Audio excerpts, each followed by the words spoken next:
Viewers, मेरे channel को subscribe कीजिए, बराबर में लगे हुए बेल आइकन को प्रेस कर लीजिए ताकि मेरी हर नई आने वाली वीडियो आपको फ्री में देखने में मिले। वीडियो पसंद आए तो थम्स अप कीजिए। बिस्मिल्लाहिर्रहमानिर्रहीम, अस्सलाम वालेकुम व्यूअर्स। आज जो है मटन बोन करी बना रही हूँ, यानी कि छोटे गोश्त का शोरबा। इसके लिए मैंने 1 किलो ये हड्डियाँ ली हैं, जिसके साथ बहुत थोड़ा सा गोश्त है और ज़्यादातर ये हड्डियाँ हैं। ठीक हो गया। ऐसा गोश्त मार्केट में मिल जाता है कसाब से, जिसके साथ बहुत कम बोटी रह जाती है लेकिन हड्डी ज़्यादा होती है। तो मैंने इसको प्रेशर कुकर में बना रही हूँ, आप इसको पोट में बना सकते हैं। 2 खाने के चम्मच मैंने इसके अंदर लहसुन ले लिया है। 1 मीडियम साइज़ का प्याज ले लिया, चूँकि हम शोरबा बना रहे हैं तो थोड़ा पतला बनाने के लिए हमें प्याज थोड़ा इस्तेमाल करना है। 1 चाय का चम्मच हल्दी पाउडर, 1 ही चाय का चम्मच सुरख मिर्च पाउडर, 1 चाय का चम्मच नमक। ठीक हो गया जी। और 1 बड़े साइज़ का टमाटर मैं इसमें ऐड करके तो स्लाइस में कट कर लूँगी और हम इसमें ऐड कर रहे हैं। मोटा मोटा चॉप करके इसमें डाल दिए, क्योंकि हम इसके लिए प्रेशर कुकर यूज़ कर रहे हैं और जो है इसके लिए वो इस्तेमाल होगा। अच्छा जी, यहाँ पर मैं तकरीबन 1.5 गिलास पानी इस्तेमाल कर रही हूँ, क्योंकि मैं प्रेशर कुकर में बना रही हूँ। लेकिन अगर आप इसको नॉर्मल पोट में बनाएं तो आप 3 गिलास पानी डाल सकते हैं। 1.5 गिलास मैंने पानी डाला है। इसके बाद मैं इन सब चीज़ों को मिक्स कर लूँगी और मिक्स करने के बाद मैं इसको प्रेशर कुकर लगा दूँगी और जब विसल शुरू होगा तो मैं 15 से 20 मिनट का इसको कुक करूँगी।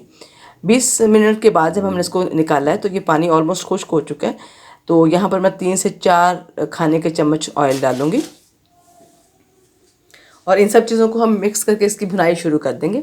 उस वक्त तक हमने भूनना है जब तक इसका पानी खुश्क ना हो जाए। और मीनवाइल इसमें हम जो है 2 से 3 खाने के चम्मच मैंने अदरक और सब्ज़ मिर्चें जो थी उनको मैंने इकट्ठा ही ग्राइंड कर लिया। 3 से 4 ये सब्ज़ मिर्चें हैं।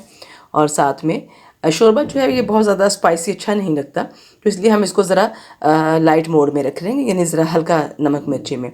अब यहाँ पर ये देखिए ऑयल बाहर आना शुरू हो गया। ठीक हो गया, ये मुकम्मल कुक हो चुका हुआ है। तो अब यहाँ पर हम इसको गोश्त जो था साथ था वो हम प्रेशर कुकर में गला चुके हैं।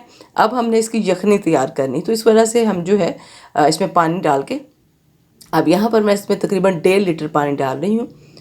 और पानी डालने के बाद हम इसको पहले हाई फ्लेम पे, यानी मीडियम टू हाई फ्लेम जो होता है वहाँ पर हम इसको बॉयल आने देंगे। जब इसमें बॉयल आना शुरू हो जाएगा, पानी उबलना शुरू हो जाएगा, तो हम इसको कवर करके तो फिर जो है हम इसको पकने के लिए रख देंगे। अभी इस मौके के ऊपर मैं यहाँ पर काली मिर्ची आधी चाय का चम्मच और उसके साथ 1 चाय का चम्मच जो है सफ़ेद ज़ीरा जो है साबुत वाला इस्तेमाल कर रही हूँ। आप चाहें तो पाउडर भी इस्तेमाल कर सकते हैं। अच्छा, एक दोनों का फ्लेवर जो है शोरबे में बहुत मज़ा आता है, यानी क्यूमन सीड और जो ब्लैक पेपर है ये बहुत ही मज़े का फ्लेवर करती है शोरबे में। तो इन दोनों चीज़ों को डाला जी। ये देखें शोरबा हमारा कुक हो रहा है। इसको फिर हम तकरीबन 20 से 25 मिनट तक हल्की फ्लेम के ऊपर पकने देंगे।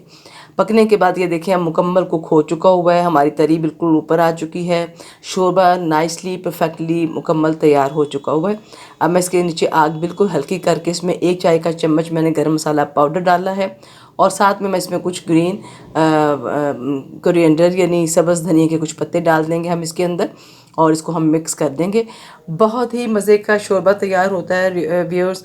आप पाए के शोरबे को भूल जाएंगे। और जो बच्चे पाए नहीं खाते उनके लिए ये बहुत ही परफेक्ट रेसिपी है। बच्चों की हड्डियों के लिए भी हड्डियाँ का शोरबा बहुत मज़े का करता है। तो आप इस शोरबे को बनाएं, नान चपाती या आप ख़मीरी रोटी के साथ इसको खाइए या फिर बॉयल्ड राइस के साथ आप इसको खाइए, जैसे आप खाना चाहते हैं। अगर नहीं तो सर्दियाँ आ रही हैं, इस शोरबे को बनाकर आप इसको सूप की तरह पी भी सकते हैं। तो जनाब ये हमारी रेसिपी रेडी है, ट्राई कीजिएगा और बहुत सारा अपना ख्याल रखिएगा और ज़रूर बताइएगा आपको ये रेसिपी कैसी लगी। उम्मीद है आपको ये रेसिपी पसंद आएगी। नेक्स्ट रेसिपी तक अल्लाह हाफिज़।